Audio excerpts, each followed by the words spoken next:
Detroit just had the best record in the entire Eastern Conference, anchored by a top 2 defense and a young superstar. And here's the part that should scare the rest of the East. They're one of the only contenders that can actually spend money this summer. So how much flexibility do the Pistons really have? And what's the one thing they should buy with it? Let me break down the cap.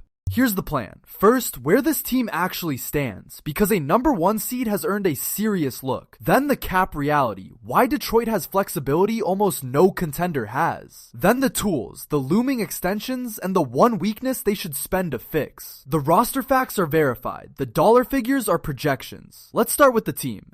This is Game is Culture. Quick thing before we dig in, if you like cap breakdowns that show the real math instead of guessing, subscribe. It's free and it helps a ton. Now, where Detroit stands. Where they stand. Start with the leap, because it was enormous. Detroit won 60 games and finished as the number 1 seed in the East, built on a defense that ranked 2nd in the entire league and a top 3 net rating. This is no longer a rebuild, it's a real contender. The one blemish, they lost a brutal 7-game series to Cleveland, getting blown out in Game 7. So the talent is here, the final step is not. And it's all built around a genuine franchise guard. Cade Cunningham put up a star line, around 28 points and over 7 assists a night, carrying the offense as a big, skilled lead playmaker. He's the centerpiece, he's on his max, and he's the reason Detroit's window is wide open. When you have a top-tier young star locked up, your whole job is to build the right roster around him while he's ascending. Around him, the core is young, and the identity is defense. Jalen Duren is an athletic, rebounding, lob-finishing center who keeps getting better. Ausar Thompson is an elite, young, two-way wing, the engine of that second-ranked defense. Add steady veterans like Tobias Harris and Isaiah Stewart, plus shooters like Kevin Huerter and Duncan Robinson, and Detroit has a real rotation. The defense is championship level. The half-court offense is the question. The cap reality.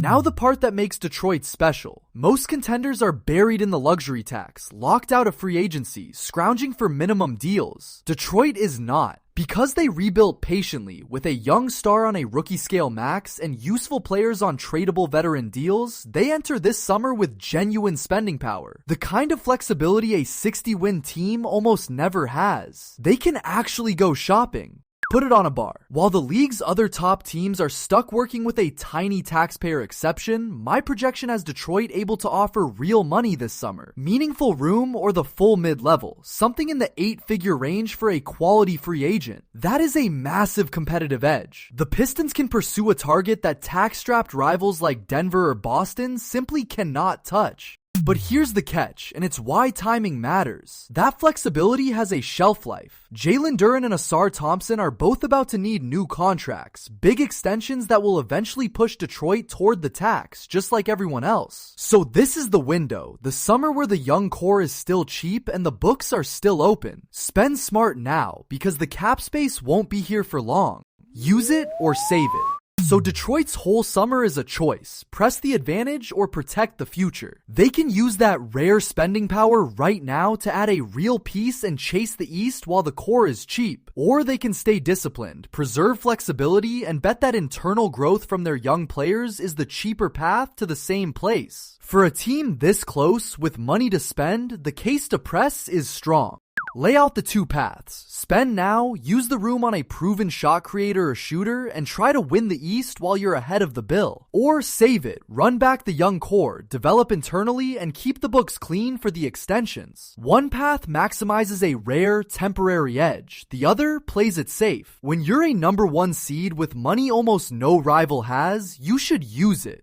Quick halftime note, if you want every team's cap broken down like this all summer, subscribe. It's free and it helps. Now, what makes the flexibility so valuable? Here's what amplifies Detroit's edge. The cheap young core. Cade is on a rookie scale max, and Duren, Thompson, and young wings like Ronald Holland are all on inexpensive deals. That's the dream structure. Star production and rotation minutes at a discount, which is exactly what frees up the money to spend elsewhere. Detroit's patience didn't just build a good team, it built a financially flexible one, and that's a real advantage. And money isn't even their only ammunition. Detroit also has a deep stable of young players, extra draft picks, and movable veteran salary, which means they can either sign a free agent or swing a trade for a bigger name. Most contenders have one lever, if that. Detroit has two: cap flexibility and trade assets. That combination is what makes their offseason the most interesting of any team near the top.